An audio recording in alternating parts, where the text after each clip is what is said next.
আমি আসলে যে ডিরেক্টরকে ফলো করছি সবসময়, কারণ আমি সারা জীবন চেয়েছি, যে কারণে আমি অনেকের সাথে কাজ করি এবং অনেক ফ্যান, মানে অনেক হিরোদের ফ্যান কখনো আমাকে ভালোবাসে, কখনো মন খারাপ করে, কারণ আমি সব কাজ একজনের সাথে করি না।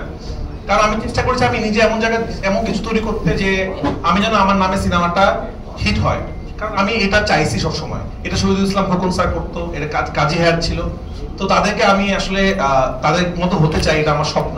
ছোটবেলা আমি যাদের সিনেমা দেখেছি, ভাইয়া সিনেমা একটা, এবং অ্যাকশন যে বাংলাদেশে প্রথম যিনি অ্যাকশন বাংলাদেশে নিয়ে আসেন সেগুলো রুবেল ভাই, ওনার মুখ থেকে রায়হান রাফি নামটা এটা শুনতে পেরে আমার ভালো লাগে।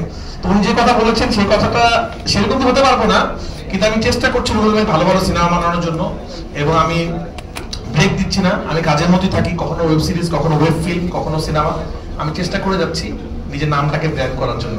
নাম ভাবে ছবি করি না, আমি আসলে আমার যেটা এনজয় করি, আমি ওই যে একটা ইন্টারভিউতে বলছিলাম যে আমি অনেক ভালো লিখতে পারি না, মানে ফেসবুকে লেখা যেটা বলেন, অথবা আমি পলিটিশিয়ান না, অনেক ভালো বক্তব্য দিতে পারি না, আমি সিনেমা বানাতে পারি। তো আমার যুদ্ধটা হলো সিনেমা দিয়ে যুদ্ধ বা ওয়েব সিরিজের যুদ্ধ।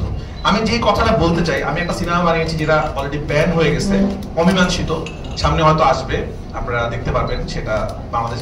ওটা আমার একটা প্রতিবাদ স্বরূপ সিনেমা ছিল, যে আমি সিনেমা বানাতে পারি, আমার সিনেমার মাধ্যমে আমি আমার মনের কথাটা তুলে নিয়ে আসি আসলে। তো ব্ল্যাক মানি এমন একটা জিনিস যেখানে হয়তো অনেক হাসবেন আপনারা, অনেক কিছু দেখবেন, বাট একটা মেসেজ পাবেন আপনারা, যেটা বাংলাদেশের খুব ইম্পর্টেন্ট মেসেজ। আমি আবার ওই সময় বলছিলাম ব্ল্যাক মানি বাংলাদেশে কোটি কোটি টাকা পাচার হয়ে গেছে, আপনারা জানেন, যে টাকাটা বাংলাদেশে থাকলে বাংলাদেশ আরো ভালো অবস্থায় থাকতো।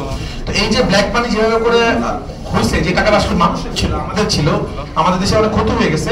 তো আমার কাছে মনে হচ্ছে এইরকম একটা জিনিস নিয়ে আমরা আসলে বানাতে পারছি না। আমার নামটা মশিউর ভাই দিচ্ছে, এই গল্পটার নাম আসলে ব্ল্যাক মানি হতে পারে, বাট আমি গল্পের নাম মাথায় রেখে সিনেমা বানাই না। আমি সাবজেক্ট চিন্তা করি, যে সাবজেক্ট আমি একটা কাজ করবো, আমার আসলে এই কাজটা করতে ইচ্ছা করছে। আর আমি একটা জিনিস একটু মানে ক্লিয়ার করি, আমি কিন্তু কখনো এরকম চিন্তা করে কাজ লিখি না গল্প যে এটা একটা হিট প্রোডাকশন হবে। মানে আমার মাথায় একটা আইডিয়া আসে, সামহাও আমি কিন্তু লাকি, হয়তো একদিন আমার সিনেমা হিট হবে না, হতে পারে। এখন আমার লাক ভালো যাচ্ছে, আমার সিনেমা ওয়ার্ক করছে।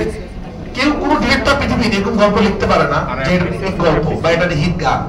আমার লাক ভালো যাচ্ছে, আপনারা হয়তো দোয়া করছেন, আমি পরিশ্রম করছি, আমি অনেক পরিশ্রমী, এই জন্য হয়তো দর্শক আমাকে কাজগুলো পছন্দ করছে।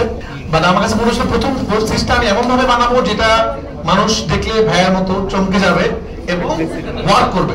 তো একটা কথা বলতে পারি, এক মানে কাজ শুরু করলে আপনারা শেষ করতেই হবে আপনাদেরকে, এবং আপনারা আমি চ্যালেঞ্জ দিয়ে বলতে পারবো, শুরুতে যেটা ভেবে আপনারা সিরিজটা দেখবেন, এন্ডিংয়ে যে আপনারা চেঞ্জ হবে, এই চ্যালেঞ্জ আমি দিতে পারি আপনার।